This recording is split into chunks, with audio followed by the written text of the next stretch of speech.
buenos días, mis hermanos, y bienvenidos a este programa de la Iglesia El Camino de la Fe. Estamos bendecidos porque es un día que vamos a darle toda la gloria, toda la honra al Señor en este culto. Y verdaderamente estamos enardecidos de gozo y de felicidad porque sabemos que el Señor va a bendecir nuestras vidas y porque esto le agrada al Señor, que busquemos su rostro, busquemos su presencia todos los días de nuestra vida. Gracias por estar con nosotros y gracias también por acompañarnos todos los sábados a partir de las 7 de la tarde en la enseñanza que nuestro pastor Natividad Ramos está compartiendo con nosotros sobre el libro de Apocalipsis. Vamos en ruta cada día hacia estos capítulos, tiempos finales, tiempos tan difíciles, pero también con un gran propósito, que la palabra de Dios se cumpla fielmente. Así que le pedimos que usted nos acompañe durante este tiempo en estas enseñanzas que también quedan grabadas para que usted en repetidas ocasiones pueda estarlas escuchando y pueda ser una grande bendición a su vida. Vamos a iniciar en esta hora, esta reunión con un pasaje de la Escritura que está precisamente en el Evangelio de Lucas, capítulo 19, y vamos a leer del verso 1 al verso 10. Y dice así: Y habiendo entrado Jesús y pasado por Jericó, he aquí un varón llamado Zaqueo, el cual era el principal de los publicanos y era rico, y procuraba ver a Jesús quien fuese, mas no podía a causa de la multitud, porque era pequeño de estatura. Y corriendo delante, subióse a un árbol sicómoro para verle, porque había de pasar por allí.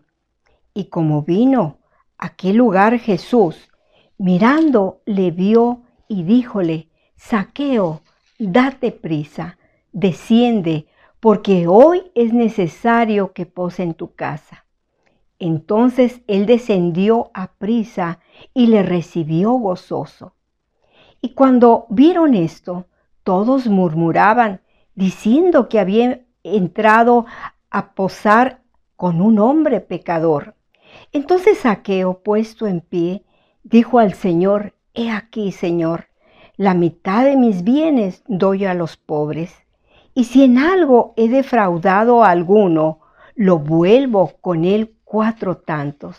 Y Jesús le dijo: Hoy ha venido la salvación a esta casa, por cuanto él también es hijo de Abraham, porque el Hijo del Hombre vino a buscar y a salvar lo que se había perdido. Qué bellas palabras encontramos en esta lectura de la palabra de Dios. Cuando el Señor le dice a Zaqueo: hoy ha venido la salvación a su casa. Qué bellas palabras cuando Jesús, el Hijo de Dios, ha venido a darnos salvación al mundo entero. Y cada palabra que está en las Sagradas Escrituras son palabras de gran valor, de gran peso, porque no son palabras de fábula ni de hombres mentirosos, sino es la palabra de Dios hecha una realidad para todo aquel que crea. El Señor Jesús dijo estas palabras, que cielo y tierra pasará, mas su palabra no pasará. Sus palabras son palabras que no pasan de moda. Son palabras que están vigentes y que no han caducado. Son palabras de poder y son palabras de esperanza y son palabras de vida eterna. Esas palabras que sin duda llenaron el corazón de aquella mujer cuando iba en ese cortejo, la viuda de Naín. Y el Señor detuvo el cortejo y dice que dio la palabra más maravillosa, que le dijo al muchacho: levántate. Imagínese esa escena tan preciosa cuando ese muchacho se incorporó y empezó a hablar, como para decirle: Señor, haz esos milagros el día de hoy. Como aquella mujer que fue llevada y que fue encontrada en adulterio, fue llevada, como lo ha dicho nuestro pastor, a ese buen Dios maravilloso. Y cuando el Señor le dijo, mujer, ¿quién te acusa?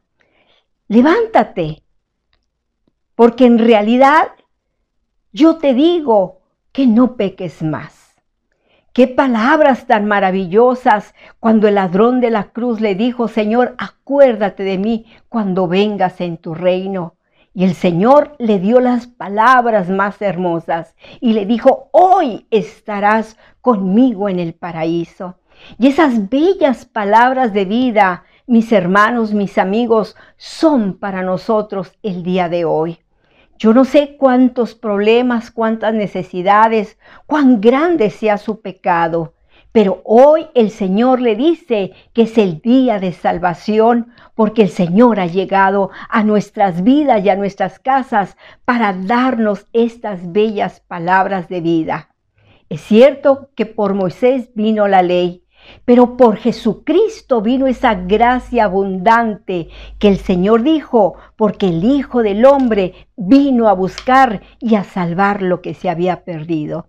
Y a través de esta alabanza vamos a preparar nuestros corazones para recibir la bella palabra de Dios. Así que este día démosle honra y gloria a aquel que nos ha bendecido con estas bellas palabras de vida.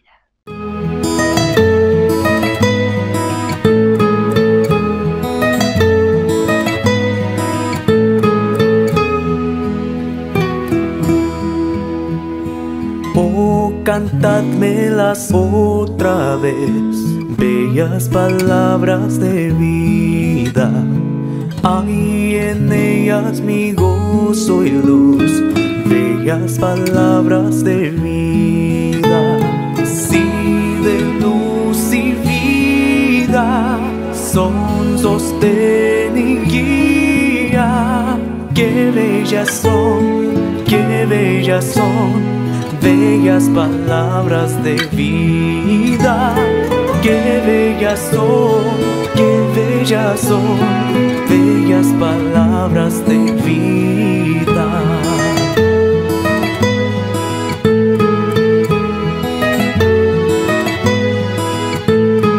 Jesucristo a todos da bellas palabras de vida.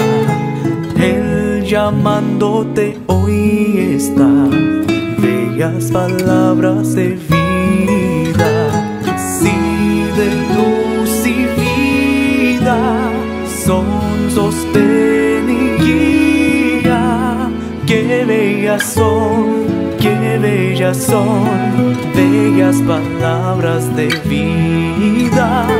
Qué bellas son, qué bellas son, bellas palabras de vida.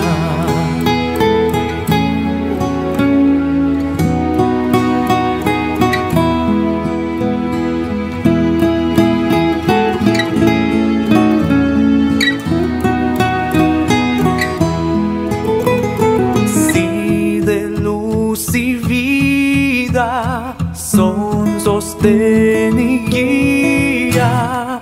Qué bellas son, qué bellas son, bellas palabras de vida. Qué bellas son, qué bellas son, bellas palabras de vida.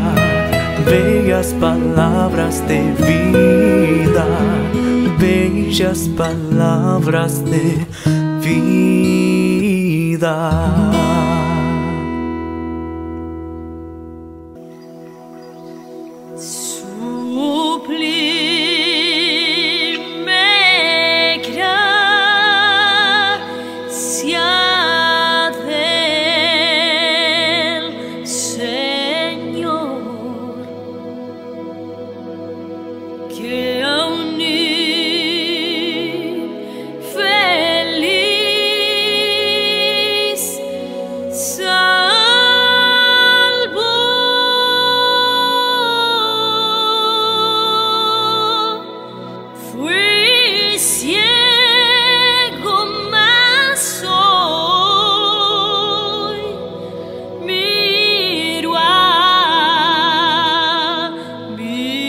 Dios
siglos mil brillando esté cual sol. Yo cantaré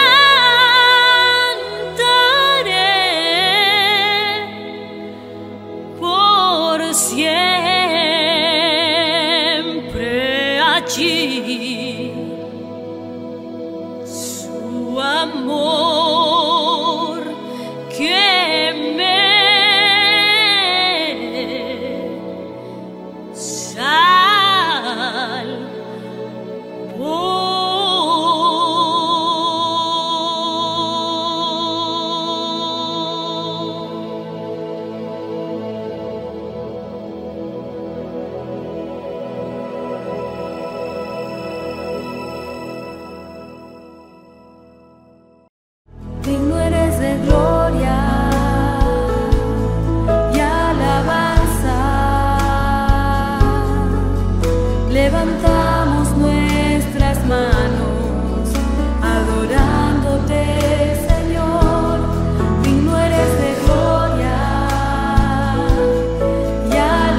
Señor mi Dios,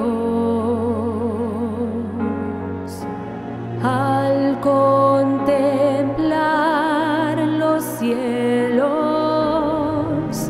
el firmamento y las estrellas al oír tu voz en los potentes truenos y ver brillar el sol en su cenit. Mi corazón entona la canción. Cuán grande es Él, cuán grande es Él. Mi corazón entona la canción. Cuán grande es Él, cuán grande es Él.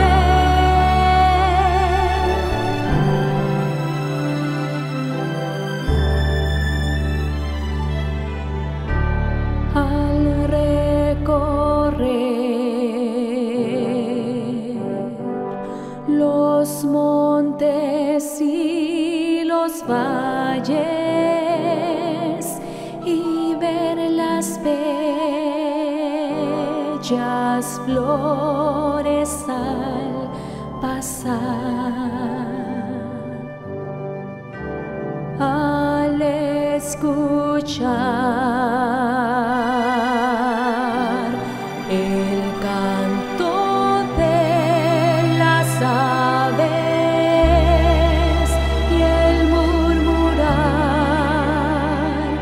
del claro manantial.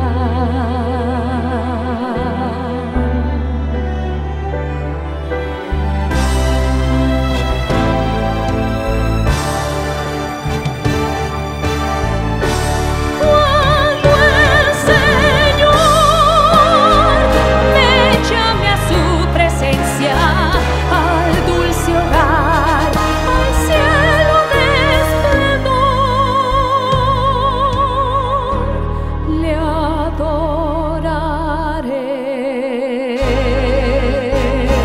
cantando la grandeza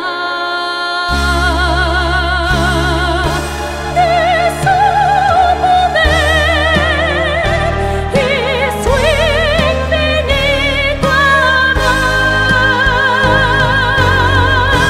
Mi corazón entona la canción. Cuán grande es Él, cuán grande es Él. Mi corazón entona la canción. Cuán grande es Él, cuán grande es Él, cuán grande es Él, cuán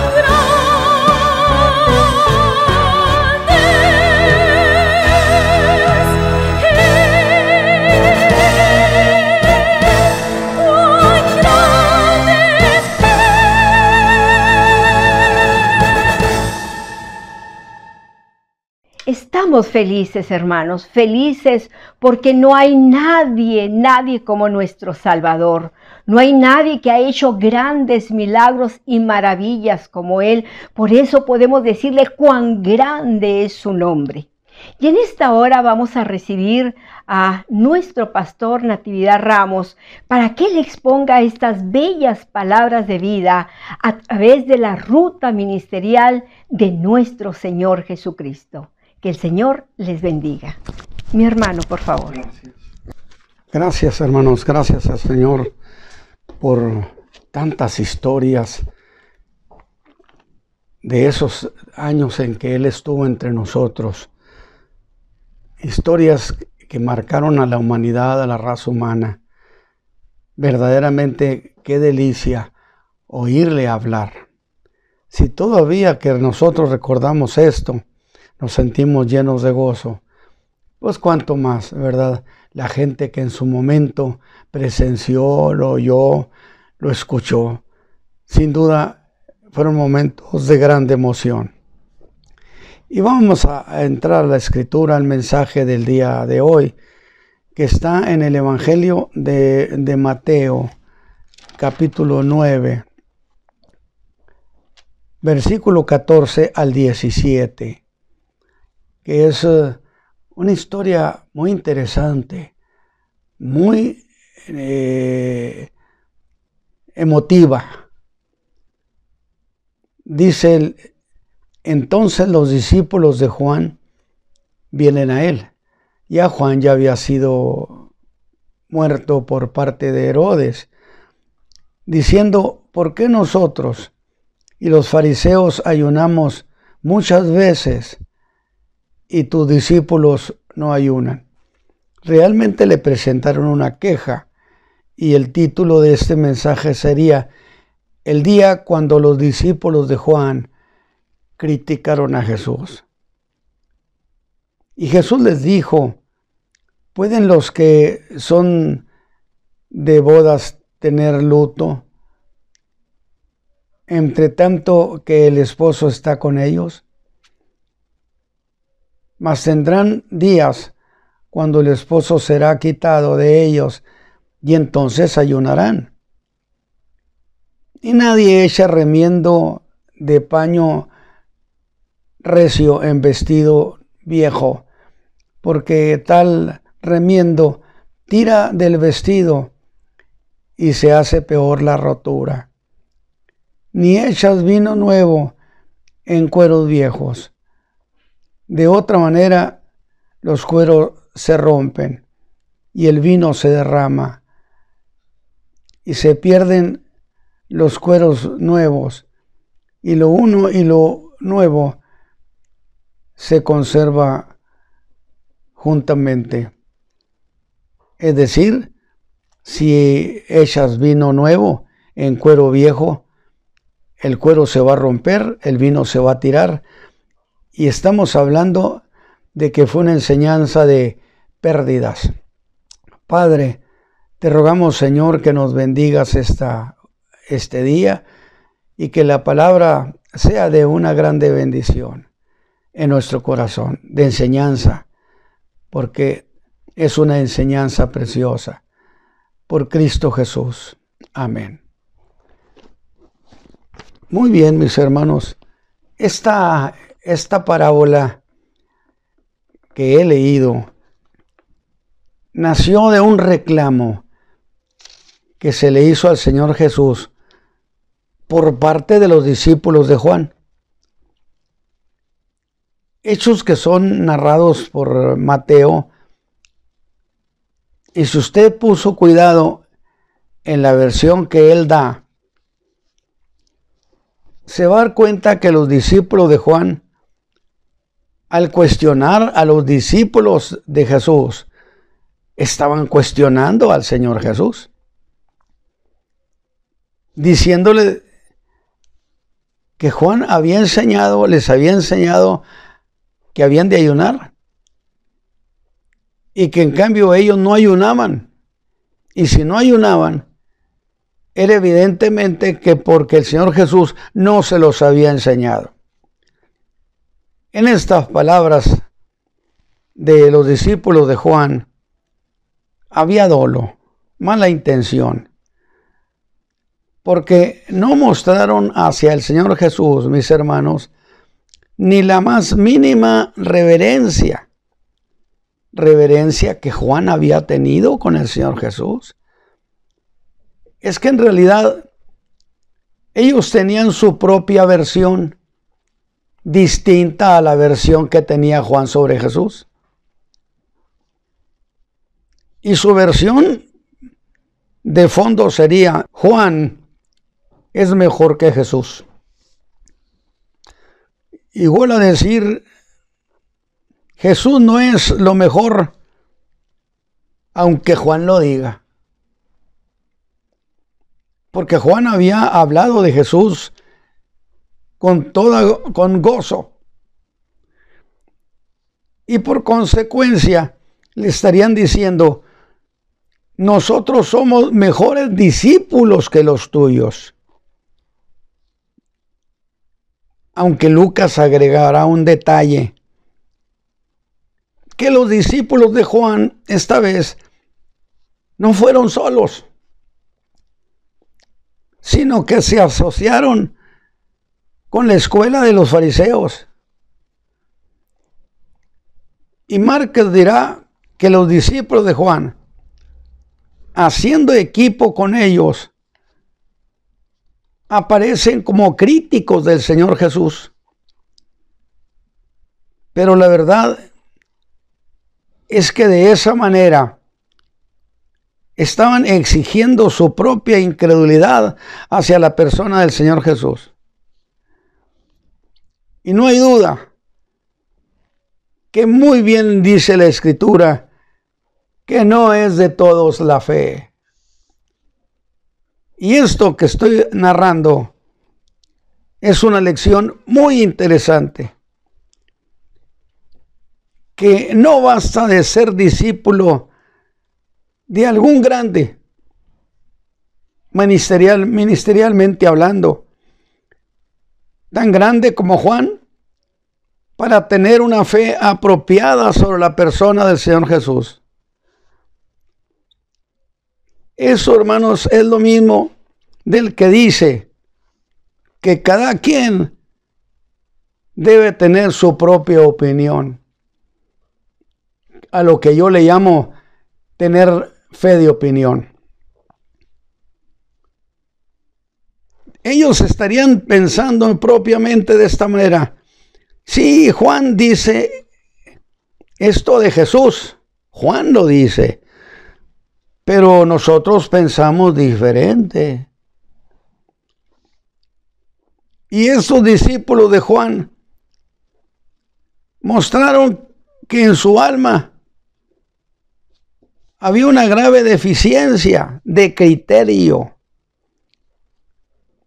Al ufanarse que habían hallado error en el Señor Jesús. Y en su incredulidad hicieron alianza con los fariseos, cuando que estos habían sido los más encarnizados enemigos de Juan y de su mensaje, y ahora los tenemos siendo compañeros en esta crítica. A estas alturas, Juan ya había muerto, pero estos jamás se interesaron en Jesús. Ni siquiera encontramos algún pasaje que justifique, que nos dé la idea que se interesaron en el Señor Jesús, ni aun cuando Jesús fue crucificado, tampoco cuando se dijo que había resucitado. Cuando menos la Escritura no lo dice. No se interesaron en el Señor Jesús en un momento tan grande, tan glorioso, de victoria tan sublime. Y yo digo, qué lástima. Oyeron a Juan testificar que Jesús era el Mesías, pero ni siquiera esa declaración logró que en ellos naciera la fe. Ellos serían casi hasta fin del primer siglo, incrédulos a Jesús y eso sí, muy fieles a Juan. ¿De qué estoy hablando? Lo haré. A grado que todavía en el capítulo 19 del libro de los Hechos, ya en los campos misioneros, Pablo encuentra en Éfeso ciertos discípulos a los cuales les pregunta: ¿habéis recibido el Espíritu Santo? Y sorprendidos estos discípulos de Juan, dijeron: ni siquiera sabíamos que había Espíritu Santo. A lo que Pablo hace una réplica muy interesante. Pues ¿cómo los bautizaron? Que era una manera indirecta de decirles: ¿acaso al bautizarlos en agua, ustedes no escucharon que se mencionara al Espíritu Santo? Pablo le dice entonces, ¿cómo los bautizaron? Yo creo que ese es un punto interesante de la doctrina sobre el bautismo que deberíamos de analizarlo. Dijeron en el bautismo de Juan. Pero volvamos. Estos discípulos de Juan decidieron ver al Señor Jesús como cualquier otro maestro con sus deficiencias, que al cabo que al que no quiere creer no va a creer de ninguna manera, porque Dios, mis amigos, Dios no obliga a nadie. Y fue tan terca su incredulidad sobre la persona de Jesús, que a pesar de esa demostración de poder que le levantó de los muertos, lo que nadie había hecho jamás, y todos los milagros que sucedieron en su nombre, nada de eso les interesó, sino que al morir Juan, observe esto, hicieron su propio grupo, cosa que es muy común, y se rompe la historia de la fe.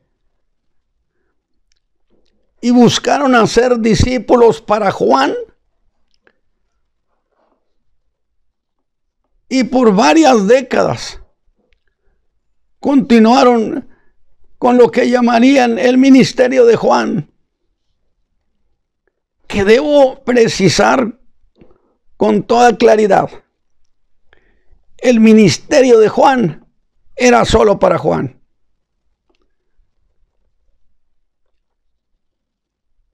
Así que habían cometido el error de llenarse de celo y entraron en competencia entre ellos y los discípulos de Jesús, cuando que Jesús y Juan jamás entraron en competencia. Algo que yo he sostenido por muchos años: los ministerios no deben competir porque se vicia, se envilece el alma. Si tenemos un llamado del Señor Jesús para un trabajo, hágalo con gozo, y que el otro haga con gozo el trabajo que le encargaron. Jesús y Juan jamás entraron en competencia. Y tengo que decir qué desgastante y hasta qué infame es portarse de esa manera. Por eso se les olvidó que con toda nobleza Juan había dicho: a él, al Señor Jesús, conviene crecer, a mí menguar. Pero a estos a estos discípulos que andaban haciendo discípulos de Juan. Ni siquiera esa verdad los hizo verdaderos discípulos de Juan. Pues lo que Juan dijo hubieran hecho y creído. Y les voy a hacer una precisión. ¿Acaso los discípulos del Señor Jesús no habían sido primero discípulos de Juan? Ciertamente que sí. Pero cuando escucharon a Juan emocionado decir: he aquí el Cordero de Dios que quita el pecado del mundo, dejaron a Juan y siguieron al Señor Jesús. Y Juan debió sentirse muy honrado de que de su gente el Señor sacara a sus apóstoles, que de sus discípulos sacara a esos grandes hombres. Y agregaré que estos discípulos de Juan, no estos que se encontró en Éfeso, sino los que habían promovido ese grupo del Evangelio de Juan, no hicieron caso del firme, vigoroso testimonio que Juan había dicho de Jesús. De tal manera que lo que hicieron sería algo como esto. Miren, dirían, aunque Juan haya dicho que él es el Mesías, nosotros seguimos diciendo que Juan es mejor que Jesús. ¿Cuántas veces esto ha sucedido, que se ha roto esa ruta ministerial, esa manera de pensar uniforme de la persona de Cristo? Y que en relación a Jesús Juan estaba equivocado. Y siempre he creído, sin afirmarlo, por supuesto, que los que se movieron en esa dirección pudieron haber sido los mismos que preguntaron de parte de Juan: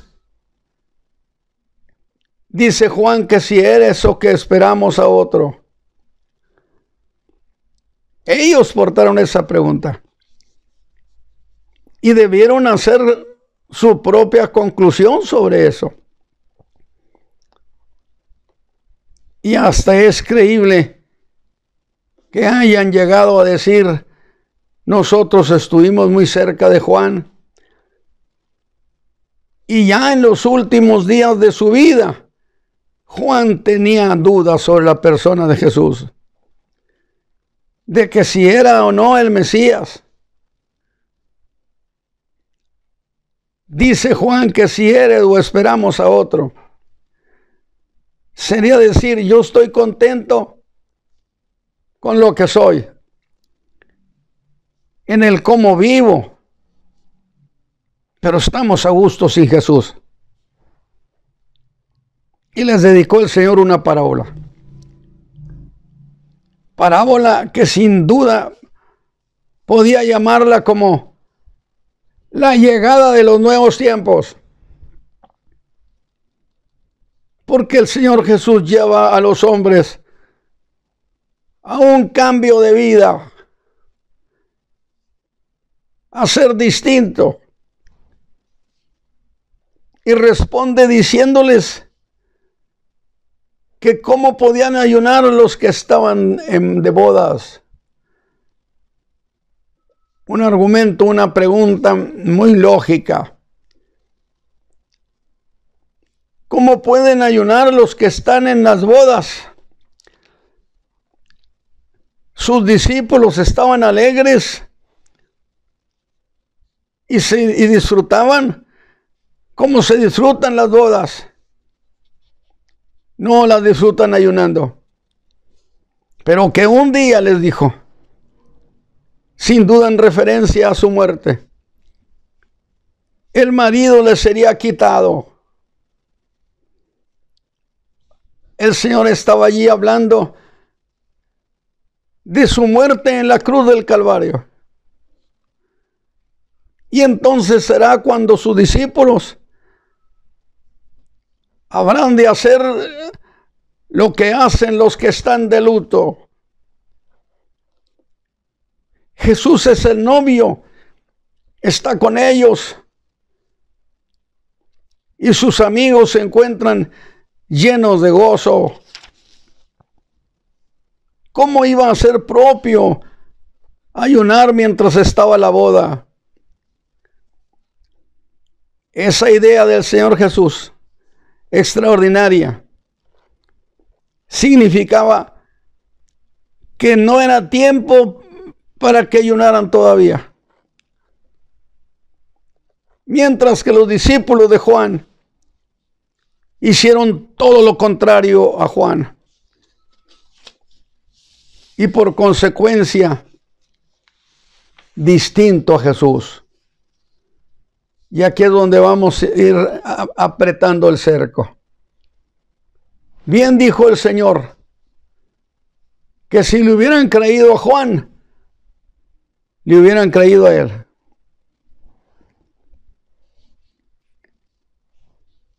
Tomaron caminos distintos a los otros discípulos de Juan que se hicieron discípulos de Cristo, que anduvieron con él.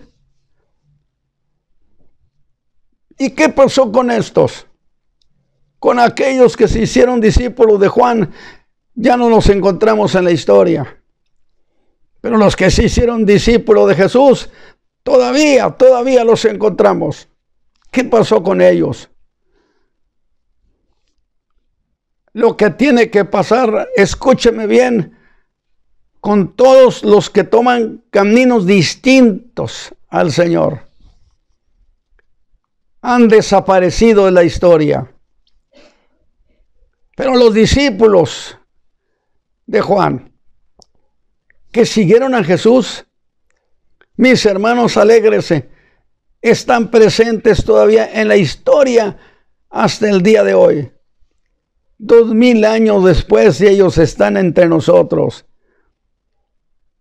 Y es entonces cuando el Señor Jesús habla de lo absurdo que es remendar un vestido viejo con tela nueva. El Evangelio de Jesucristo era tela nueva. Y mire la fuerza de sus palabras. Nadie, y no debe hacerlo usted, nadie echa remiendo de paño recio o tela fuerte para remendar un vestido viejo. La razón es que por el tiempo se está deshaciendo. Hay formas de pensar, ya hay vidas de gente que se están deshaciendo, que su manera de vivir es una manera que está agotada ya. Y nadie muestra un poquito de sensatez. Aunque lamentablemente siempre habrá quien lo haga. Porque usted no puede tener la vida nueva de Cristo y al mismo tiempo intentando conservar su vieja vida pasada. El que esté en Cristo, nueva criatura es, las cosas viejas pasaron, todas son hechas nuevas. De la nueva del Evangelio, de las formas de pensar, de cómo vivir la fe, en vida nueva. Y que la ropa vieja, de las viejas maneras de pensar, se habían encogido, y que su mensaje y la forma en que ellos creían ya no cabía en ellos. Las palabras de Cristo ya no cabían en ellos. ¿Se identifica usted con esta figura? Hay en quienes las palabras de Cristo no caben. Lo dijo el Señor, mis palabras no caben en vosotros. No cabe la idea en ellos que se ha de pedir perdón a Dios, haciéndolo en el nombre de su Hijo amado Jesucristo. Es que es la tela nueva estirando la tela vieja y obliga y hace que la tela se rompa, que esa manera de creer se haga pedazos. Y el Señor Jesús les dice que querer tener la nueva vida propuesta por Cristo, escúcheme bien, y al mismo tiempo quieren conservar toda esa vieja manera de ser que han vivido por años. Es lo mismo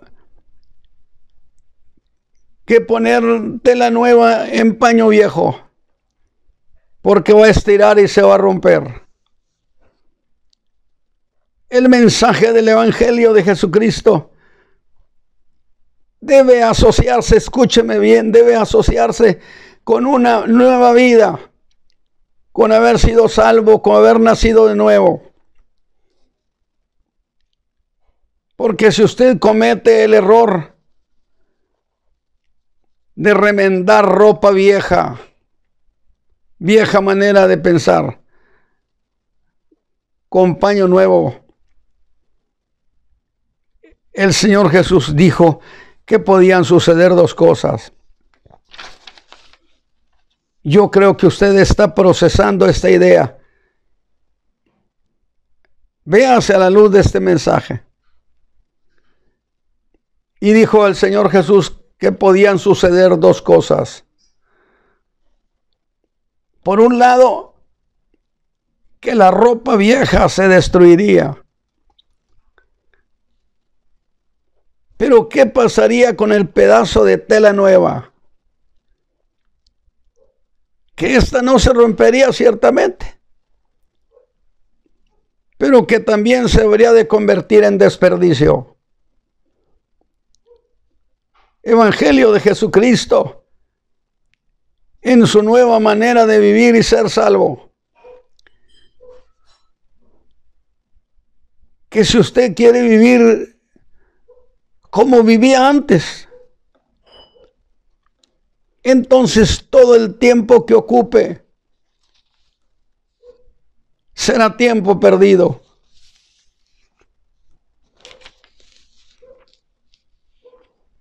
El Evangelio en su vida nueva será un desperdicio.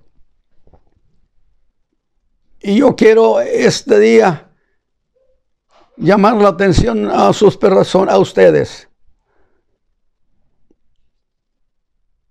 Y si queremos hacer más significativa la idea, concédame decirlo de otra manera esto mismo. Que esa combinación de tela nueva en paño viejo tiene dos problemas.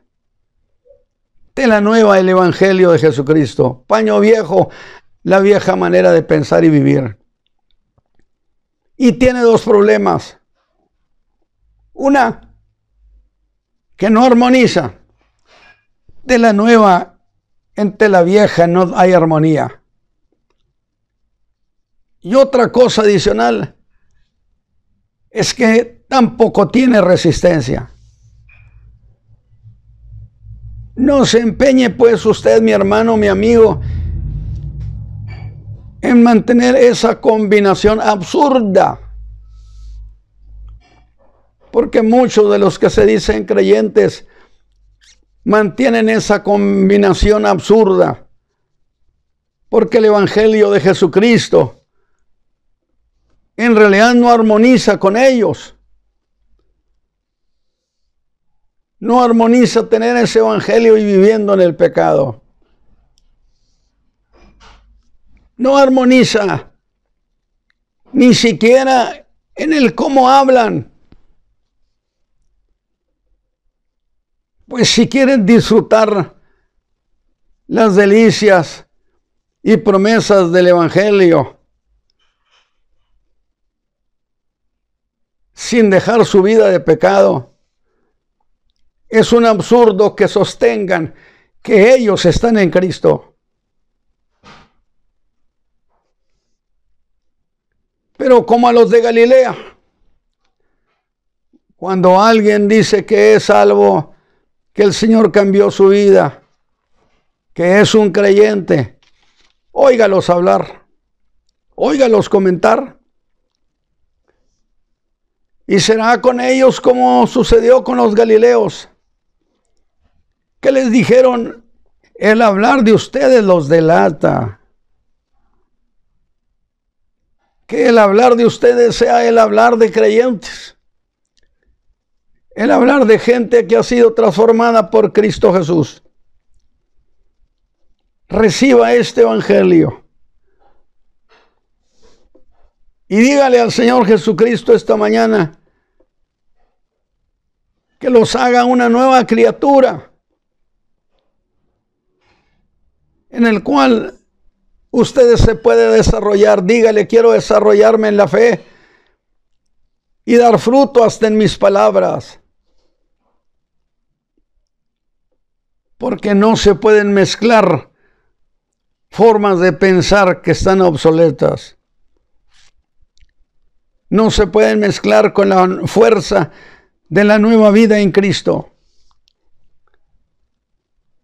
Y yo pregunto, porque se batalla a veces para llevarlos a ese punto, ¿por qué tienen la renuencia que tuvieron los discípulos de Juan? Que yo le llamo a eso glorificar la terquedad. Y mejor, ¿por qué no poner todo este evangelio en un lugar donde dure? Y que pasen años y años y usted siga siendo un hombre o una mujer que diga: el Señor Jesucristo cambió mi vida. Y yo le digo, si esta ilustración del Señor Jesús gozó de fuerza sobre el pensamiento insensato, ¿cuánto más esta otra, que podríamos llamar como la parábola del fracaso? Diciendo en el versículo 17: ni echan vino nuevo en odre viejo. Porque hacer eso es garantía de fracaso. Porque los cueros se rompen y el vino se derrama. Sea usted congruente, consistente en guardar en su vida la salvación de Cristo. Y cuando se derrama y el cuero se echa a perder, se tiene una pérdida doble. No se debe echar el evangelio de Cristo Jesús. Ordenó que se predicara en todo el mundo. Que se predicara diciendo a los hombres que hay perdón de sus pecados en su nombre. Y no se debe echar este evangelio de la gracia en un odre viejo.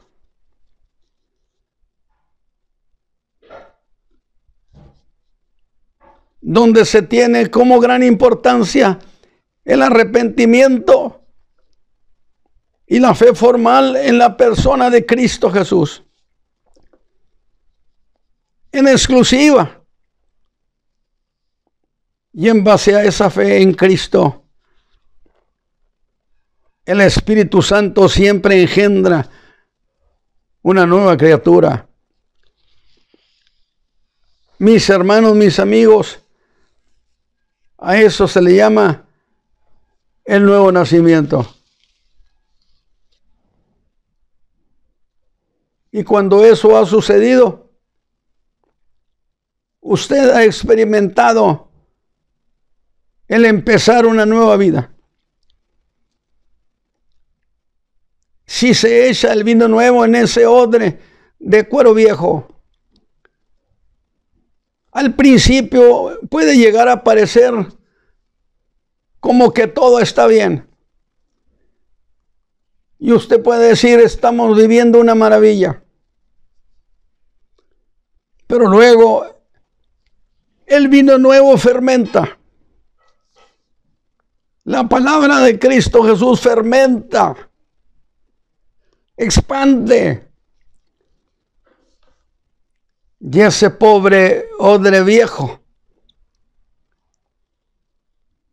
ha perdido elasticidad por lo viejo. Y se puede decir, lástima que ese odre ya no da para más. No sea usted un odre viejo que ya no dé para más. Ese hombre o mujer que echó el Evangelio de Jesucristo en su recipiente viejo de su vida, ya no podrá soportar. No podrá soportar querer vivir al mismo tiempo la vida en Cristo y la vida de antes. Dígale al Señor que usted quiere vivir una vida transformada realmente. Y no pueden, ¿sabe por qué? Porque no empezaron con el arrepentimiento. Y una gran mayoría no tuvieron un nacer de nuevo. Lo importante no es cuánta gente hay en una iglesia. Lo importante es que sí hay iglesia, que son los que están formados por los que son redimidos. Piense eso. ¿Cómo esperar que alguno viva la vida de Cristo si ni siquiera ha sido salvo? Que esta es una cosa muy común en este tiempo. Jesús de esa manera estaba enseñando que el nuevo tiempo que empezaba después de su muerte y resurrección, el molde viejo de la ley no podría soportarlo. Y la pregunta sería entonces, ¿dónde echarán ustedes el vino nuevo del Evangelio? Yo creo que la enseñanza de este pasaje, de esta parábola del Señor Jesús, es muy significativa. Dígale usted ahí al Señor donde se encuentra, Señor, yo quiero que mi vida sea consistente con ese Evangelio de vida eterna. Padre Santo, junto con mis hermanos y nuestros amigos del auditorio, yo te ruego que tu Espíritu Santo venga sobre ellos y engendre en ellos el gozo de la salvación. Que empiece esa nueva vida y que retengan este Evangelio glorioso del Calvario. Esta ocasión yo te ruego que el mensaje haya sido una bendición para muchos de los que me han escuchado y que decidan vino nuevo en odre nuevo por Cristo Jesús. Amén. Que el Señor los bendiga, mis hermanos, y les guarde.